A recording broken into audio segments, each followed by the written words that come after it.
Close your eyes. Take one deep breath in and slowly let it out. Release the tension in your shoulders. Let your breathing become calm and steady.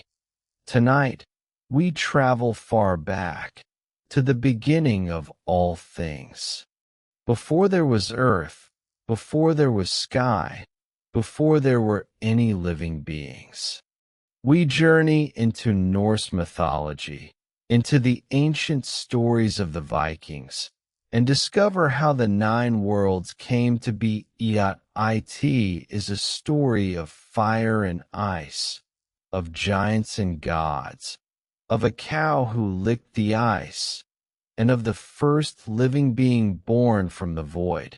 Lean back. Let yourself be carried. The story begins now. In the beginning, there was nothing. No land, no sea, no sky, no stars, no light and no darkness as we know them. There was only the great void. The ancients called it Ginnungagap. Imagine an expanse with no end. No up, no down, no north, no south. Only a boundless, silent, waiting emptiness. So silent you could hear your own heartbeat, if hearts had existed back then. But in this void, something stirred. Very slowly, very quietly. In the north of Ginnungagap, a world of mist and ice came into being. The ancients called it Niflheim. It was a place so cold that even the silence seemed to freeze. 11 rivers flowed from a spring called Hvergelmir, the roaring kettle, and these rivers carried poison and ice out into the void. The further they flowed, the slower they moved, until they froze into solid streams, piling up layer upon layer. And in the south, something entirely different emerged, Muspelheim. The land of fire. A realm so hot that nothing could survive there. Flames blazed without end. Sparks shot into the darkness. And at the border of Ginnungagap stood a being older than time itself. Surtr, the fire giant. He held a flaming sword in his hand and waited. What he was waiting for, no one yet knew. Between these 2 worlds, between the eternal ice of the north and the eternal fire of the south, lay Ginnungagap. And in the middle, where the cold met the heat, something happened that would change everything. The ice of Niflheim began to melt, drop by drop. Very slowly. Over eons, from the melting drops, a fine mist rose. And in that mist, something stirred. Life, the very first life. From the thawing ice, a shape took form, large, larger than anything you can imagine. A giant, shaped from the frost and the mist of Ginnungagap. His name was Ymir, and Ymir was the first living being that had ever existed. Ymir was not a god, nor was he human. He was a primordial giant, a being from a time before there were words to describe such things. His skin was pale as the ice from which he was born. His breath was the cold wind that swept across the frozen rivers. And Ymir slept. In his sleep, his body began to create new life. From under his left arm, a man and a woman grew forth, the first descendants of the giants. And his feet brought forth a son with 6 heads. Thus began the race of the frost giants. They were the first inhabitants of the void, and they waited. What they were waiting for, they too did not yet know. But Ymir was not alone. From the melting ice, something else had emerged. A cow, not any ordinary cow, a primordial cow, as vast as the world itself. Her name was Audhumla, and from her udders flowed 4 rivers of milk, so much milk that Ymir and the frost giants could drink from them and survive.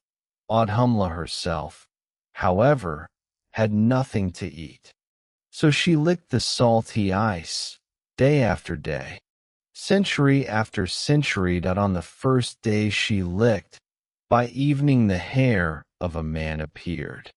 On the second day, a head emerged, and on the third day, a whole man, freed from the ice. This man was Buri, the first of the gods. Buri was tall and beautiful and mighty, and he was the beginning of something new. He fathered a son named Bor, and Bor took a giantess as his wife, Bestla, the daughter of a frost giant. Together they had 3 sons. 3 sons whose names you may have heard before: Odin, Vili, Devi, the first 3 gods, the ones who would create the world. Odin and his brothers grew, and the older they became, the more they realized that the world as it was made no sense. Ginnungagap was still a formless void. Ymir and the frost giants multiplied endlessly, and there was no order, no structure, no place for a proper world. So the 3 brothers made a decision that would change the universe forever. They killed Ymir. It was not a battle in the traditional sense. It was more a necessity, an act of creation, born from the desire for order.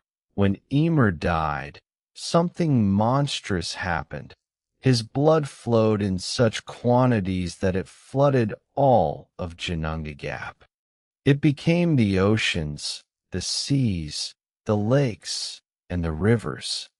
The frost giants drowned in it, all but 2. Bergelmir and his wife escaped on a boat, and from them all later giants are descended. But that was only the beginning. Odin, Vili, and Ve took Ymir's body and carried it to the center of Ginnungagap. And there, in the middle of the great void, they began to create the world. From Ymir's flesh, they shaped the earth. From his bones, they made the mountains. Every peak, every cliff, every valley, all of it was once the bones of the first giant.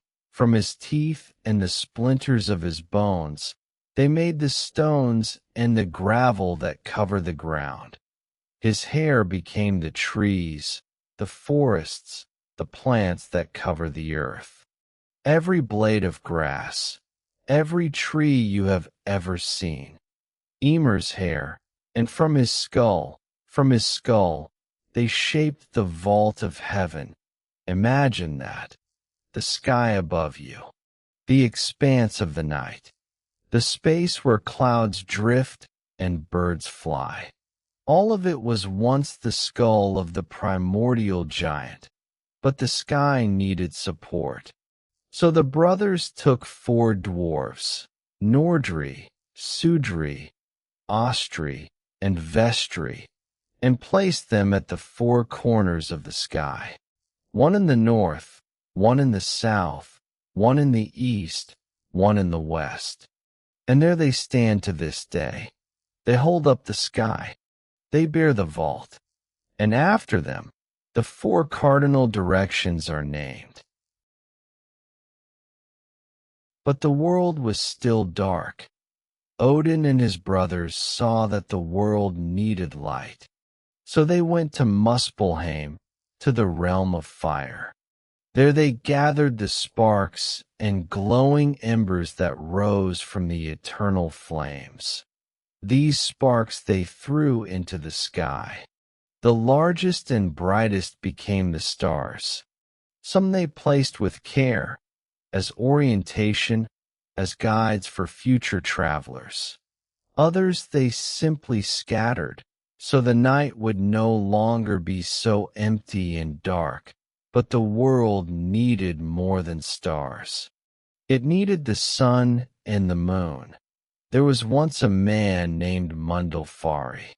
He had two children so beautiful that, in his pride, he named them Sol, sun, and Mani, moon. The gods, however, saw this arrogance and took the children to the sky. Sol, the daughter, was destined to drive the sun chariot across the firmament. Two horses, Arvik and Alsvid, Early Waker and All Swift, pull her chariot, and behind her, the wolf Skoll chases without pause. One day, so the old prophecy says, Skoll will catch the sun and swallow it, on the day called Ragnarok. But that is a story for another evening. Mani, the sun, guides the moon across the night sky. He too is pursued by Hati, the second wolf. And with Mani traveled two children he took from the earth, Bil and Juki. You can sometimes see them in the night sky when the moon shines especially bright. Two small shadows carrying a bucket between them. Thus the world received day and night, sun and moon, light and darkness, rhythm and order. After the world was shaped and the light was created, something was still needed. A protective wall that Ymir's blood, which had become the oceans, surrounded the earth. And on the outer edge of the world still lived the giants, the descendants of Bergelmir, who had survived the great flood.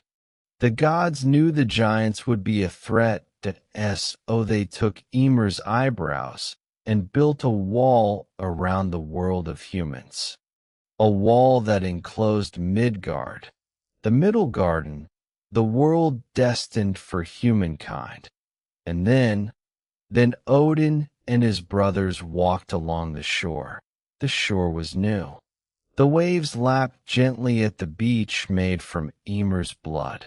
And there, at the water's edge, the gods found two pieces of driftwood. One piece was ash wood. The other was elm wood. Odin, Vili, and Ve picked up the two pieces of wood. They looked at them for a long time. And then they began to breathe life into them. Odin gave them breath, the spirit that fills the lungs and makes life possible. He gave them the soul. Vili gave them intellect, the ability to think, to feel, to decide. He gave them movement, speech, consciousness. Ve gave them the senses, sight, hearing, touch. He gave them warmth and the color of life. From the ash wood, they shaped the first man. They called him Ask. From the elm wood, they shaped the first woman. They called her Embla. Ask and Embla, the first humans. Created from driftwood, animated by the gods, destined for Midgard. The gods gave them clothing and brought them to Midgard. And there, within the protective wall of Ymir's eyebrows, the story of humanity began. Everything that had been created needed cohesion, a center, an axis around which the entire universe could turn, and so Yggdrasil grew. The world tree. Yggdrasil is no ordinary tree. It is the greatest and most sacred ash tree that has ever existed. Its branches stretch beyond the sky and spread over all the worlds. Its roots reach deep down, deeper than anyone has ever dug, and connect everything with everything. Three mighty roots support the tree. The first root reaches down to Asgard, the realm of the gods. Beneath this root lies the well of Urd, the well of fate. There dwell the three Norns, Urd, Verdandi, and Skuld. Past, present, and future. They weave the fate threads of all living beings, gods, giants, humans. Even Odin cannot escape their judgment. Every day, the Norns draw water from the well and pour it over the root. They mix the water with the white clay from the well's edge. And this sacred mud keeps the tree alive. It heals the wounds that daily life inflicts on it. It nourishes it. The second root reaches to Jotunheim, the realm of the giants. There, beneath this root, lies Mimir's well, the well of wisdom. Whoever drinks from this well gains immeasurable knowledge. But the price is high. Odin himself sacrificed one of his eyes for a single sip. But that is another story. The third root reaches down to Niflheim. In the deepest depths of this root, the dragon Nidhogr gnaws. He chews the root ceaselessly, hoping one day to fell the tree. And above him, in the branches, the squirrel Ratatoskr runs back and forth. He carries insults between the dragon below and the eagle above, an eternal quarrel between sky and deep. High up in the highest branches of Yggdrasil sits an eagle, and between its eyes perches a hawk named Vedrfolnir. They watch the worlds. They see everything. 4 stags run through the branches and eat the buds and leaves of the tree. Their names are Dane, Dvalin, Dunir, and Durathr. And yet, however much they eat, however much Nidhogr gnaws, Yggdrasil stands. Nourished by the water of the well of Urd, held by the Norns, it connects all the worlds. Around Yggdrasil lie the 9 worlds. In the branches, at the roots, scattered across the vastness of the cosmos, Asgard, the realm of the Aesir gods. There stands Valhalla, the hall of fallen warriors, with its golden roof and its 540 gates, Vanaheim, the realm of the Vanir gods. The older gods, who were there before the Aesir. They rule over fertility, nature, and magic. Alfheim, the realm of the light elves. A place of unimaginable beauty, where the brightest and purest beings dwell. Freyr, the Vanir god, received Alfheim as a gift. Midgard, the realm of humans. The middle world, protected by the wall of Ymir's eyebrows, connected to Asgard by the rainbow bridge Bifrost, Jotunheim, the realm of the giants. A wild, untamed world of mountains and deep forests. Here live the descendants of Bergelmir, the enemies and sometimes allies of the gods. Niflheim, the realm of ice and mist. The oldest of all worlds, from which the ice once came that shaped Ymir. Cold, dark, and still, Muspelheim, the realm of fire. The home of Surtur and the fire giants. A place of eternal flames, where nothing grows and nothing dies. Svartalfheim, the realm of dark elves and dwarves. Deep beneath the earth, in caves and mine-rich tunnels, the dwarves forge the mightiest weapons and the most beautiful treasures of the gods. And finally, Helheim, the realm of the dead. The place where those go who did not die in battle. Hel, the daughter of Loki, rules here. Her hall is called El Judnir, the damp. Her table is called Hunger, hunger. Her knife is called sultr, famine. Whoever enters Helheim never returns. Thus the 9 worlds hang in the world tree, connected by Yggdrasil, born by its branches and roots. An order created from chaos, a universe born from the great void. And so the world came to be, as the ancient Vikings knew it. From nothing came the ice. From the ice came Ymir. From Ymir came the earth. And from the earth came us. The Norse creation story is a story of transformation. Nothing stayed as it was. The void became the world. The ice became life. The dead giant became home. Every stone beneath your feet, Ymir's bones. Every tree you see, Ymir's hair. The sky above you, Ymir's skull. The sea that laps at the shore, Ymir's blood. Perhaps what these old stories are trying to tell us is quite simple. Everything is connected. Everything comes from something. And everything becomes something again. The Norns keep weaving their threads. Yggdrasil keeps growing. The stars keep circling. And somewhere, in one of the 9 worlds, the next story is already unfolding. But that is for another evening. For tonight, it is enough to know that the world had a beginning. That from the greatest emptiness came the greatest creation. That you are part of this order, a descendant of Ask and Embla, an inhabitant of Midgard, a traveler beneath the branches of Yggdrasil. Close your eyes, breathe deeply in and slowly out. Let the images of the 9 worlds drift past you. The eternal ice of Niflheim, the blazing flames of Muspelheim, the golden halls of Asgard, the deep forests of Midgard. You are safe. You are held.